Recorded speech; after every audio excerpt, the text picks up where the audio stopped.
Welcome to Podcast This Escape, the podcast where we talk about the escape room we escaped from in the previous episode of this podcast. Danny, you did it. We did this. I did it. Joseph, thank you so much for such a fun room. Yeah. Awesome. Thanks for letting me play it with you guys. You guys did amazing. Well done, both of you. What was your highlight, Billy? What did you feel most proud of? Ooh, I mean, look, I did like doing the puzzle on those wires before we were meant to have done it. That was fun. Everyone I felt proud about else that. I had played tested with, I even showed people just those letters explicitly with nothing else, and no one figured that out. So I wasn't anticipating that. Do you know, in my mind, though, that is such an easier puzzle than the wire puzzle. I'll tell you what, here's a fun little fact for people at home. Mm-hmm. I got all of the information written down for that wire puzzle. I read it all out. I said, like, the red is before the white, and then the yellow is it. And then I was having a little trouble writing it down. So when I said, so that would equal red, white, purple, I was just reading out the order I already knew from solving the first one. I knew you were doing that, you lousy cheater. I already solved the puzzle. I was being real. And I knew I had the watching it. inspiration to solve the second part. You I just found it. But here's the thing. I found this really interesting. We have had somebody else on the show as a guest game master who basically just gave us that first puzzle. Mm-hmm. And that was the whole thing. It was a series of random snippets of letters that we had to fit together to see if we could make a sentence. It's just And so we've done that one before. It must just be one of those things of people with like their brains working a different way and being able to spot associated patterns with things in easier ways. Like for us, letters, great. We know letters and things. Doing color association ones, yes, but maybe harder. Do you know what it is for me?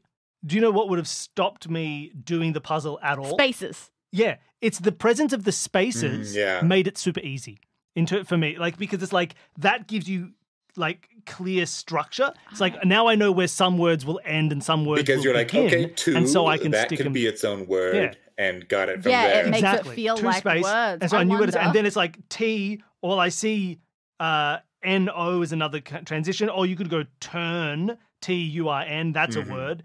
And then O starts something, and then it's like, well, on. I want it to turn on because I know I'm dealing with mechanical stuff. I see an N, goes to a new word, which is CL. The only thing that could follow that is clap, and then twice. Do and you it think, just comes together. what are your thoughts on if you wanted to change the difficulty of that? Would you get rid of any spaces or would you add spaces between everything? Well, you could get rid of all the spaces because once you've solved it, then the puzzle is, I know the order of these, but it says like, wait a minute, that you could break up into two turn on, like once you have the order. other way. So, like, I didn't even. The other way I could probably fix it would be to have half of those letter sequences a B in the past and half in the future. That way, you don't get all the information until you get all of that we've got the whole puzzle anyway. Oh, that's so good. And then even if you solve it one way or the other, it doesn't break the sequence. It just is a different way of solving it. Yeah, that's also a perfect way to do it without changing the puzzle at all. You just put half the... Just don't give them everything they need. You have the first three, and the bottom four are all scratched out, and I have the bottom four and the top three are all scratched out. Yeah, that's very fair. That's fun. Yeah, that's also perfectly viable. Yeah, even if we then only use the words, well, I've still got to fix my wires, so I've still got to know that anyway. Yes, we'd still get the order, we'd figure it all out. Yeah, that's a nice, easy way to make sure that we don't jump ahead for it. Yeah, that's cool. I wasn't but I enjoyed doing that because I like needing to be more gate kept. No. All good. That's fine. What about it's you, Danny? always a surprise. That is always a thing that I am very paranoid about because I have done that many times. Well, I still remember we have an example of that we did that in Escape Simulator where we solved a puzzle and then we went off and did another puzzle, and the reward for that was the key that was meant to help us, the information that was meant to help us solve the other puzzle. Yeah. We're like, no, we've already solved it. We figured it out, and we didn't guess. We cracked the code. It was just a much harder code without a particular cipher. And then later on, we were awarded the cipher, so we definitely broke the sequencing. Yeah, absolutely. And it's just one of those things where you occasionally have to know your GM and how they work, so know the designer to know what level of pushing through difficulty versus how much is going to be explicitly clued you end up getting. Yeah. That really varies. Yeah. And we only really get a feel for that if we have been to a place several times or had this same designer several times, then we can get a feel for what is required exactly. And the difficulty for a real room or like something, digital or like take home is completely different because, time's more flexible and like you can take more time to solve stuff if it's not, just right there in front of you while your clock's ticking down. Absolutely, that's true. So the sorts of puzzles you're doing are totally different sometimes. Yeah. Very fair. Danny, did you have a moment that you felt really proud about? I was pretty happy just at the beginning, turning the really complicated. Like, did you see those? I never saw your dials. My dials were quite complicated looking at first. Oh yeah. So that was a bit of a freak out moment. And then, so the clue to do it with red is that the writing is in red. Yeah, and then, the word "on" is pretty emphasized. Yeah. And then you can just make it say "on," and it is very reminiscent of the puzzle we did for the farm spy room. Yeah, where it was putting wires in places on one of those to go from off gritty to on, things, like one of those rubber band mazy things. Yeah, it's very similar to that, and it took me, I feel, the right amount of time to spot actually what I needed to do. Was exactly the right amount of time because it was, kind of get through Bill's description of everything before you can move forward. So one of you stumped on a puzzle for a bit while they explore the space more. So you've got time to do each of those. Which does work out nicely in terms of like balancing who's doing what and giving someone a task and then changing it over to somebody else. It's just one of those. It was very much one of those moments of I saw this and I initially went, great, this is quite complicated. There is every chance that I can't do this yet. And being in that flux moment is always the scariest because the longer you went on, you were just getting room descriptions and nothing felt immediately relevant. Like you weren't coming up to anything and saying, "Oh, Danny, I've got something." We still had no way to communicate, and the pressure started building of, "Oh no, I think I do just have to do this on my own." Yeah, that's. And then at long last realizing, wait a second, no, it actually is possible. And because not knowing whether something is possible is the hardest moment of any puzzle. Yeah, that's and we've said before, like that's like the biggest skill to learn to get good at escape rooms is recognizing puzzles that are solvable, puzzles that aren't, and knowing when to put in the effort and when to wait for clues. Yeah, which made me also feel good when dealing with that cane puzzle in the end, because we did at that point where we were struggling with it know that we needed to focus there. And just went, I'm pretty sure that it's not something external. I'm pretty sure it is just this note. And we just need to do more. Yeah. And that was exactly right. Because at that point, there was nothing else you could really do. You didn't have enough information to figure out the date. You couldn't pass things back and forth yet. So you couldn't figure anything else out. So those were the only things you could really interact with there. So yeah, well done.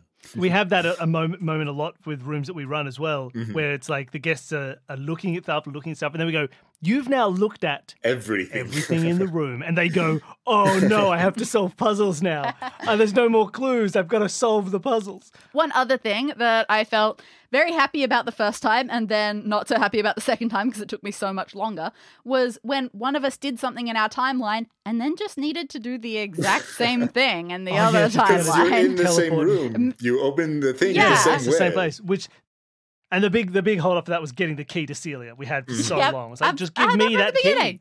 But yeah, it worked out. It's a really fun room, and it's a good use of the back and forth stuff without it getting like hyper complicated. Like without us being like, wait a minute, but if I do this in the past and you do it in the future, and then this time changes, and it was a nice like.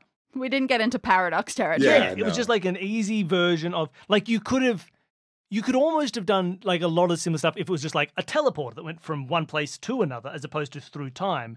But instead we got the beauty of having the same room in two places. Oh yeah, which was you definitely want that. And had a couple of really nice ideas there. And we actually got to use the safe. We got to use the safe, which I was so glad that worked. That it was my first idea. Yeah. And then it was what we needed to do, but just to solve a different problem, which was very nice. Because I like the mechanics of that Geiger counter transfer with the batteries. That was very nice. Yes, having to split it up was very smart. Yeah, I almost got to say, well, you get that and the batteries are corroded and there's nothing you can do. Then you have to send it back, put it back in the safe and get it without the batteries. It out. So yeah, you caught me before I could do that. Well done. Now, when you came up with this, was it hard? Did you immediately think like I'm doing a time travel room, and you had it pretty set, or did it take a lot of iteration to figure out how? I've tried to do a time travel room, and I gave up on it. So the idea from the start was time travel. I wanted, the idea was split the group and time travel. So that's where I started. Was I want some people in the past and some people in the future, and working in the same place. To fix the time machine. That's where I started. And then I was like, okay, when would be a fun time in the past to time travel? And I was like, okay, well, Back to the Future, let's go 80s. And then just sometime in the future. And I kept the future vague. I didn't want too much lore of the future. I didn't want to get into that. So it's just like, you're in the same space, it's abandoned in the future. All we know is that we failed at our foreclosure. Yeah. That was. When was it?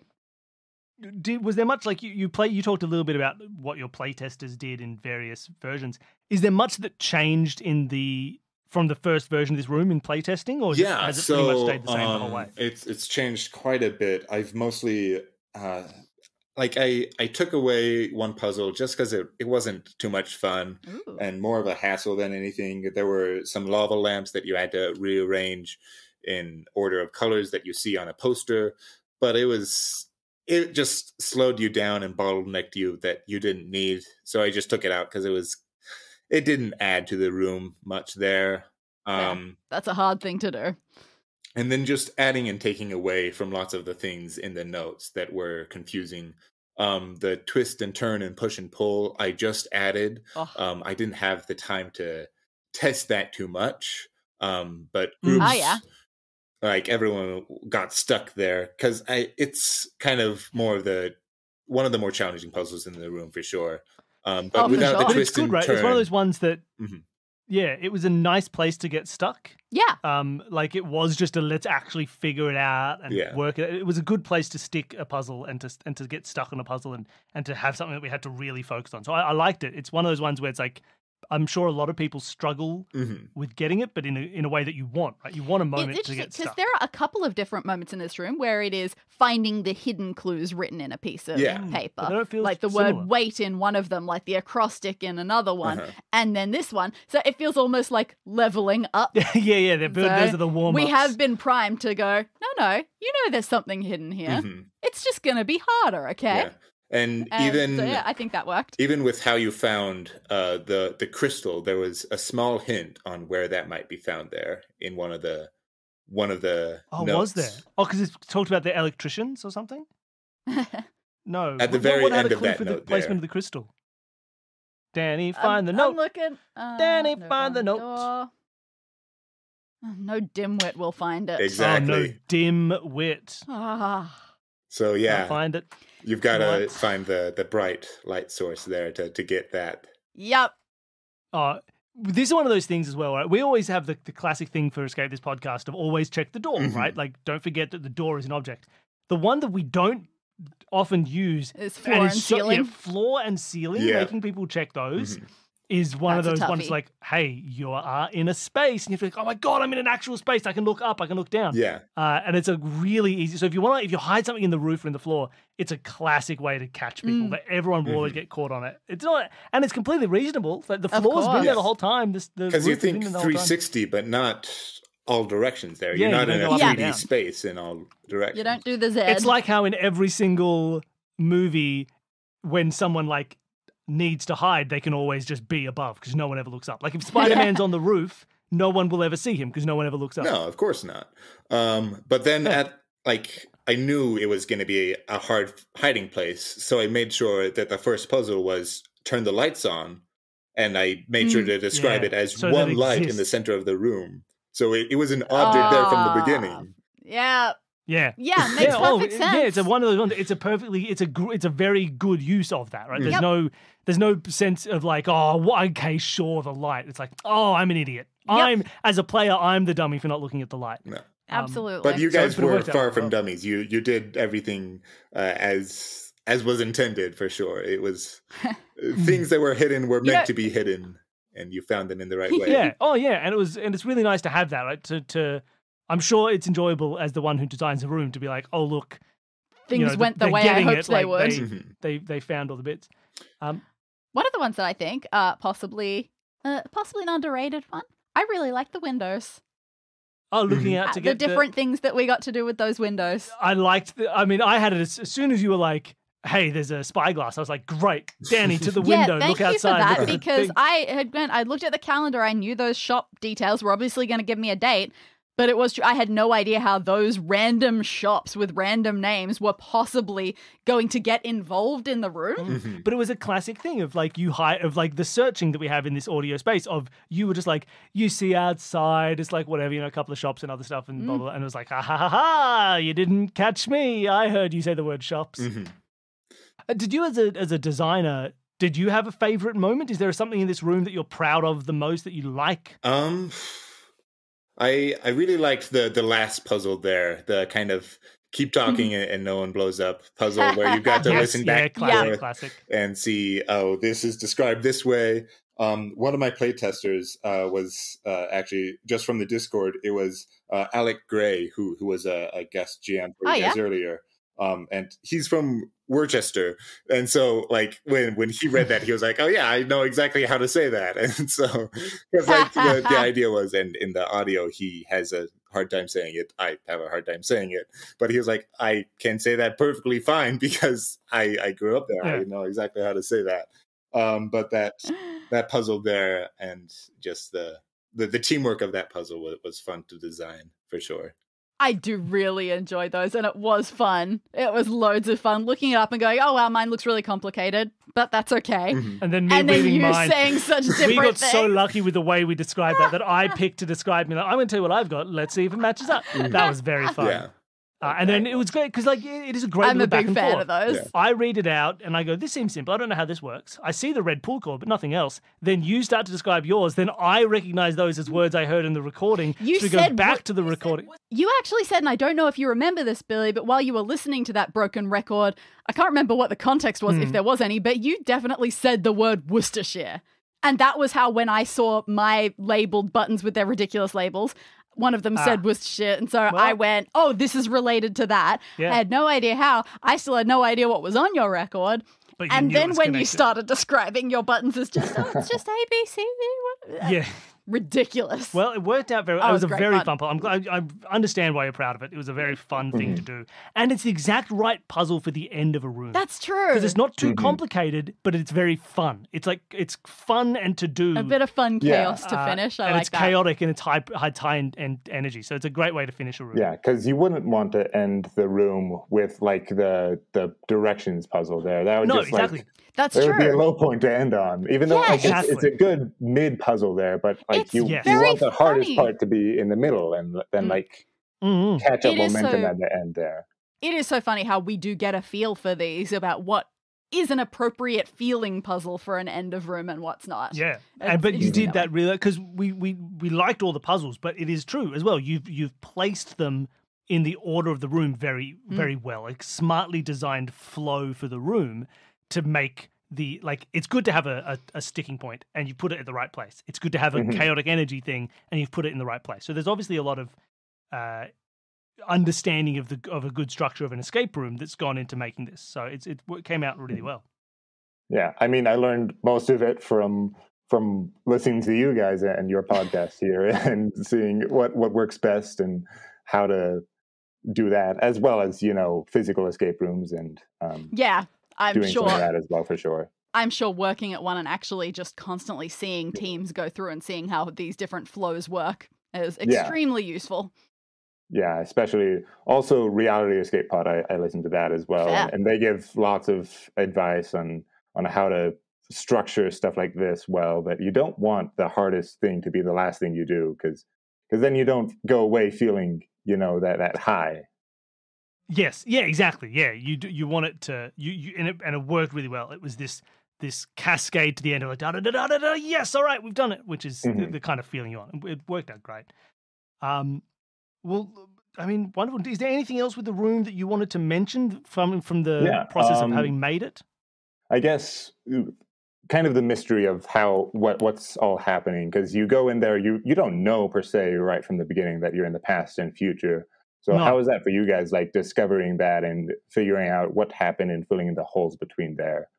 It was a good level of it. Like, I didn't feel, I don't know, hamstrung by story, but I felt for this character. I liked him. I felt close to what was happening. Yeah, because he's kind of the forgetful, absent-minded, crazy mad professor there.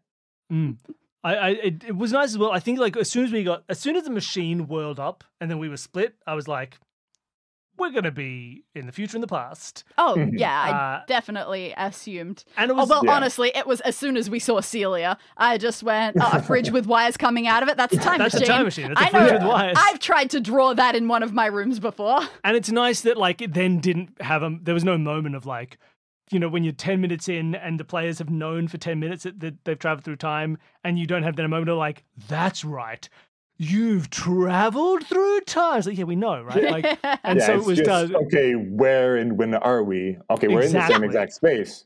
Things are different. Am I in the past? Am I in the future? Yeah, I didn't know if I'd gone like back, if we'd been both split, if one of us was in the present, or whether we'd. Because I heard your description of an 80s style computer, and I went, great, you've gone back. Yeah. And then I shut off from there, and I went, wait, everything's dusty in mine. Yeah, you've gone Wait forward. A second. And so that was a nice moment of like of getting like, oh, okay, here's where we are. To reevaluate. And that worked out very well. And it's not like obtuse in the story, but like, I'd assume that like sometime in the past, between when you guys got sent back, lightning struck the house as well and sent Dr. Morris also into the future, but not as far as you were sent into the future. So that's why he was there trying to fix things, but he didn't have everything he needed because he wasn't also in the past to be able to work the teamwork together. Yeah. So, well, look, it was great. That's why fun. If you're going to be a mad scientist, you can't be a lonely mad scientist. Yeah, you have to be mad in a pair. Mm-hmm. Yeah, look, I really liked it. It's one of those ones where, you know, we've talked a lot about the specifics. It's nice to just get to the end and be like, you know what? It was just good. I like the password. I like the it never quite was what I thought it was going to be. The Heniarka. Oh, see, that annoyed me just because I had written ARKA. Well, you know, blame our non-rhotic accents. But that was, you know, it was kind of the first part of you need to see this and that and work together.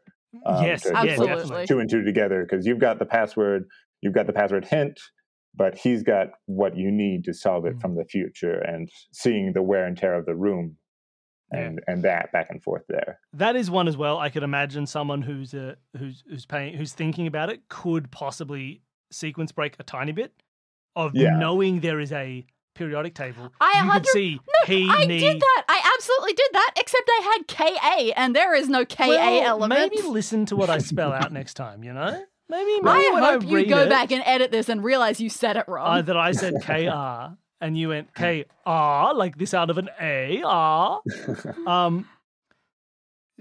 It's great. It worked out really well. The safe stuff was very fun. I like the 3x3 grid that just turns into like, because I think it's like into that. I wasn't prepped for a cipher because it was a 3x3 grid. I thought there'd be something else going on. And then it's just a cipher and it's like, wait a minute, wait. And then you don't expect numbers either because it's 3x3. That's not going to give you numbers. Yeah, except for the three numbers that are 3x3. Yeah. It took me longer than it should have to realize it wasn't spelling out a single word. I went T, W. Oh, that's not many, but that's okay. O. Oh, that's crazy. There aren't many like that. Oh, twoo, what the hell is twoo? And at that point, I stopped panicking and realized. But no, I had a lot of fun. It was a nice room, fun setting. The back and forth was done really well. It's a good room. That's my final. It was the right level of separation. You know, there are sometimes, especially in audio medium, the level of separation could be a pain if overdone. Yes, yeah. Well, we had issues with that when we were doing the room at the start of this season, the zombie room, where you split the party, and we had moments of like, oh no, how much are we going to make them stick to the logic? Yeah, I wasn't sure how much to keep them vocally separated. Yeah, it's tricky for sure. Most people I've run it for were in separate spaces, so you could kind of just be like, okay, you mute, you don't see this, you don't hear that, and a bit easier. That's fun too. But yeah, I definitely listened back to some of your rooms that were split and are like, okay, how is this done well? How do you like give them this and that and have it be like teamwork intentionally there for that? Yeah, I really enjoy split up teamworky ones, but I do also very much struggle with figuring out how to do it appropriately. It's a toughie. So good job. And it was tricky as well because like there's no point where you meet up and okay, yeah, well, now we're just working together as one group. It's no, you're separate the whole time. So it's but there's kind of, you get that moment when we first like open the locker. Once the locker opens, it feels like now we've met up. Yes. Because like now we can hand stuff to each other, we can talk to each other. Like it felt, so even though we didn't physically meet up, there was like a moment where we're still in separate prison cells, but we've removed the bulletproof glass. Yeah. We had a moment that felt the same, which is lovely. The one thing that I struggled quite a bit, but finally got down was figuring out how to get you guys the information that you can talk to each other through the locker. And so I edited and changed the recording you hear a couple times to figure out that recording at the beginning. Oh, it sort of just said like, you listened to it eventually. Yeah, it was like, I've done it. The energy allows me to see the future. It's when it spilled the drink, made it sound. So yeah, that one, just like how much information do I give them to give them that nudge? Because before, like, and I think if it was in a physical room, you almost wouldn't need that because you go over and you just hear that. But like, I can't tell you because like I'd assume you'd be making noise if you were in the actual room and talking. Sure. Exactly. But in this format, I can't say, well, unless you're talking to each other, I'm not gonna give you that. So you've got to give them a way to know to do that. Yeah. In this format there. 100%. Well, lovely. I had a lot of fun. Yeah, I think we've covered pretty much everything. Yeah. And I've left this feeling very happy. I have one final question about the room design. How does it feel for you running an audio room compared to running physical rooms, which you do for work? It's a very different experience for sure. Some things are definitely the same where you're like, okay, they're just going to be bottlenecked, stuck on that point until they ask for help or until, they figure it out. And there's other points where it's like, okay, well, they just got to put that and that together. But it's an entirely different experience for sure. I'm quite a bit more present here, game mastering, actually describing everything to you. And I mean, as well, in this room, it's a very image heavy room because I didn't want to be describing everything to you guys. I didn't want to have to describe the intricacies of everything. So it's just like, no, these are the messages you see. I could have been like reading half of those notes out to you, but you would have just wanted to see that word for word, especially with how they were done. Absolutely. So I designed it in a way that actually how I was designing this was this probably could be a physical room if I wanted it to be. Yeah. With most of the things there, and I kind of had that mentality going in, but it's a very different experience from my day-to-day working at an escape room. Still fun though, for sure. Makes sense. All right. Well, I think we can leave it there. Thank you so much for coming on and running the room for us. Absolute pleasure. Yeah. Do you want to give a quick? Obviously, people can come and play games that you run at Escape on 13th in Salt Lake City. Is there anything else that you want people to check out or do? So yeah, I was a guest last Christmas time for a podcast my friend runs called Echo Talk. Nice. And I ran a Christmas-themed mini escape room this style for them there. And so if you wanted to check that out, you can look for that room there and hear a similar sort of room for them. As well as that, if you want, you can follow me on Instagram. I don't post that often, as well as Escape on 13th, where we post occasionally.